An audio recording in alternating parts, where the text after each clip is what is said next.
ہی نہیں ہے. سب سے ایک بیسک، ایک انتہائی بنیادی چیز بیان کر رہا ہوں، تربیت ہی نہیں ہے. ماں کی گود اس تربیت کا مرکز نہیں ہے جو تربیت ہوا کرتی تھی. باپ کی بائیں، باپ کے ہاتھ آج اس تربیت کا مرکز نہیں ہے. ماں اور باپ کی اپنی صحبت بچے کو، سب سے پہلی صحبت بچے کو ماں باپ کی ہے. بچہ بعد میں باہر کی صحبت دیتا ہے. بچہ پیدا ہوتے ہی باہر نہیں نکل گیا. بچہ مہینوں اور برسوں اپنے ماں باپ ہی کی صحبت میں رہا ہے. ارے ماں باپ ہی تربیت نہ کر سکے، ماں باپ ہی اسلام کی تعلیمات پر نہ لا سکے، اور اس کی بنیادی وجہ یہ ہے کہ خود ماں باپ کی ہی تربیت نہیں ہے. باپ ہی غیر تربیتی یافتہ ہے، ماں ہی غیر تربیتی یافتہ ہے. آپ کہیں گے یہ کیا الٹی سیدھی باتیں ہم کو سمجھائیے. الٹی سیدھی باتیں آپ کی اس لیے الٹی سیدھی لگتی ہے کہ ہماری عقل ہی الٹی سیدھی ہو چکی. یہ باتیں میں اپنی طرف سے نہیں کر رہا. ہماری اسلام کی تعلیمات پر غور کی جات کہتے ہیں کہ میں نے اپنے بچے کی ایسی ایسی تربیت کی. آپ نے اپنے بچے کی تربیت صرف ABCD کی ہے، 1 2 3 4 کی ہے. A فار ایپل کیا ہے، B فار بیٹ کیا ہے. آپ نے اپنے بچے کی تربیت کسی اور طریقے سے کی. آپ نے اپنے بچے کی تربیت کی کہ بیٹا کانٹے اور چمچ سے کھانا یہ ہے تہذیب. نہیں، غلط تربیت کر دی آپ نے. اللہ تعالیٰ نے انگلیاں دی، انگلیوں سے کھانا یہ تہذیب ہے. آپ نے بچے کو چمچ اور کانٹے اور چھری اور چمچ سے کھانا سکھایا، اور وہ بھی جس کانٹے سے منہ میں نوالا ڈالتے ہیں وہ بھی الٹے ہاتھ میں کانٹا پکڑتے ہیں. ان کی یہ الٹی تہذیب ہے. جس کی الٹی تہذیب ہے اس کو سیدھا سمجھا، اور جو واقعی سیدھی ستھری اور جنت کی طرف لے جانے والی تہذیب ہے، تہذیب اسلام، اس سے آپ الٹی معذلہ تصور کر رہے ہیں. خود آپ کی عقل الٹی ہو چکی. آپ نے اپنے بچے کو سکھانا تھا کہ بیٹا سیدھی ہاتھ سے کھانا یہ ہماری تہذیب ہے، یہ ہمارا طریقہ ہے. 3 انگلیوں سے کھانا، 5 انگلیوں سے کھانا بھی نہیں، 3 انگلیوں سے کھانا. کہ یہ انبیاء کرام علیہ السلام کی سنت ہے.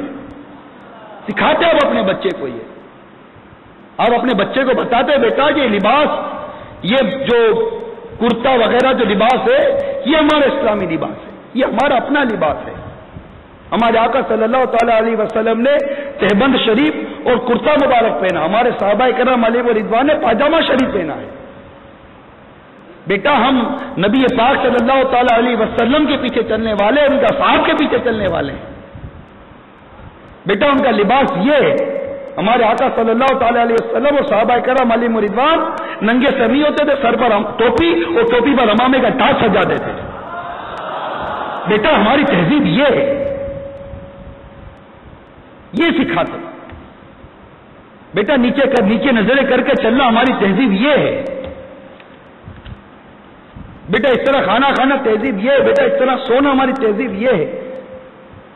بیٹا کھڑے کھڑے کھانا نہیں، بیٹھے بیٹھے کھانا کھانا ہماری تہذیب یہ ہے.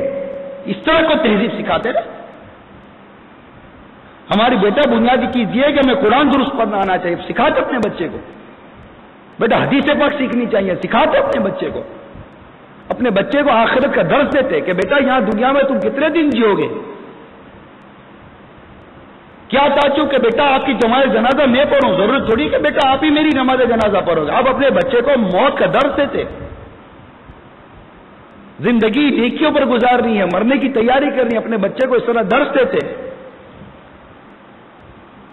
حکیم لقمان اپنے بیٹے کو نصیحت فرماتے ہوئے ارشاد فرماتے ہیں بیٹا جس طرح تم سوتے ہو ایک دن اسی طرح مرو گے، اور جس طرح جاگتے ہو ایک دن اسی طرح اپنی قبر سے اٹھائے جاؤ گے. جب معاملہ یہ ہے تو تمہیں چاہیے کہ نیک کام کرو تاکہ تمہارا سونا اور جاگنا دلہن کی مانند ہو جائے. یعنی کوئی غم اور فکر لاحق نہیں نہ ہوگی. دلہن کو کوئی نہ غم ہوتا نہ فکر ہوتی ہے. وہ برے کام نہ کرنا، ورنہ تمہارا سونا اور جاگنا مجرم کا سا ہوگا جسے بادشاہ قریب قتل کے لیے طلب کرے گا. یعنی تم شدید خوف کی حالت میں سو اور جاگو گے. اب ایک باپ نے اپنے بیٹے کو کیسی پیاری نصیحت اور وصیت کی ہے. کیا ہم نے کبھی سمجھایا اپنے بچے کو؟ کبھی ماں نے اپنی بیٹی کو سمجھایا کہ بیٹی یہ جو طریقہ کار جو باہر تم دیکھتی ہو بیٹی یہ ہمارا طریقہ کار نہیں ہے، یہ بے پردہ گھومنا. ہم تو خاتون جنت رضی اللہ تعالی عنہا کی ماننے والی ہیں، جن کی تو وصیت یہ تھی کہ میرا جنازہ بھی رات کی تاریکی میں لے جایا جائے تاکہ کوئی غیر مرد میرے جنازے کو نہ دیکھ سکے. ہم اس تہذیب کے ماننے والے ہیں. حضرت سودا رضی اللہ تعالی عنہا نے ایک حج کیا اور ایک حج کے بعد گھر آ گئی، پھر گھر سے نہ نکلی. کسی نے کوئی مشورہ دیا تو آپ نے فرمایا کہ میرے رب نے مجھے ایک حج کے بارے میں فرض فرمایا کہ مجھ پر ایک حج فرض ہے، حج فرض ہے، میں فرض ادا کر کے گھر آ چکی، اب میرے گھر سے میرا جنازہ ہی نکلے گا. یوں گھر میں رہنا اپنے بچوں کو سکھاتے ہیں، اس طرح کا درس دیتے، چادر اور چار دیواری کا بیٹی کو درس دیتے.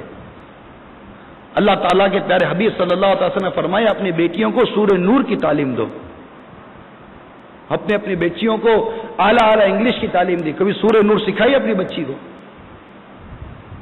خود ماں نے نہیں سیکھی، بیچاری بیٹی کو کیا سورہ نور سکھائے گی؟ آتا ہی نہیں. میٹھے اسلامی بھائیو بالکل برا حال ہے ہمارا. حضرت مدائنی رضی اللہ تعالی عنہ فرماتے ہیں کہ اولاد کو ادب کا وارث بنانا مال کے وارث بنانے سے بہتر ہے، کیونکہ ادب سے ان کو مال و جاہ یعنی عزت و مال اور لوگوں کی محبت حاصل ہوگی، اور یہ ان کے لیے دنیا اور آخرت کی فلاح و کامرانی کو جمع کر دے گا. جبکہ مال بہت جلد فنا ہو جائے گا اور اس کی بنا پر اولاد دنیا اور آخرت دونوں سے محروم رہ جائے گی. تنبیہ المغترین کے حوالے سے نقل ہے کہ حضرت مولا مشکل کشا رضی اللہ تعالی عنہ فرماتے ہیں 5 باتیں انسان کی کمال درجے کی خوش قسمتی ہیں. نمبر 1 بیوی، وہ بیوی جو اس کے مزاج کے مطابق ہو، یہ خوش قسمتی ہے مرد کی. نمبر 2 نیک اولاد. نمبر 3 اس کے وہ دوست احباب جو پرہیزگار ہوں. نمبر 4 اس کے پڑوسی اچھے ہوں. اور نمبر 5 اس کی روزی اس کے وطن میں ہو کہ اس کو روزی کے لیے باہر نہ جانا پڑے. یہ 5 چیزیں خوش قسمتی میں ہیں. اللہ تعالیٰ جسے یہ 5 چیزیں عطا کر دے. تو میرے میٹھے اور پیارے اسلامی بھائیوں، برائے کرم اپنی اولاد کی تربیت پر بالخصوص توجہ دینی چاہیے. بچہ یہی آپ کا بیٹا ہے جو اللہ تعالیٰ نے آپ کو عطا کیا، اس کی شریعت کے مطابق تربیت کریں. ایک بچے کی تربیت کا ایک نمونہ بیان کر دیتا ہوں، چھوٹا سا ایک حصہ بیان کرتا ہوں، توجہ کے ساتھ سنیے. اولاد کی اصلاح کا انداز ایسا ہونا چاہیے کہ ان کی اصلاح بھی ہو جائے اور وہ والدین کا باغی بھی نہ بنے. اس لیے جب بھی بچے کو سمجھائیں تو نرمی سے سمجھائیں. بچوں کے جذبات بہت نازک ہوتے ہیں. بعض والدین کی عادت ہوتی ہے کہ جو ہی بچے نے کوئی غلطی کی وہ اس کے احساسات کا خیال کیے بغیر کوسنا شروع کر دیتے ہیں. اس سے بچے احساس کمتری کا شکار ہو جاتے ہیں اور والدین کو اپنا مخالف سمجھنا شروع کر دیتے ہیں. ایسا نہ کیا جائے بلکہ بچوں کی غلطی مثبت اور نرم انداز میں ان پر آشکار کی جائے اور وہ اپنے آپ کو قیدی تصور نہ کریں اور سمجھانے والے کو اپنا خیر خواہ اور ہمدرد سمجھیں. باپ کا ایسا انداز ہونا چاہیے، ماں کا ایسا انداز ہونا چاہیے، یعنی نرمی ہو.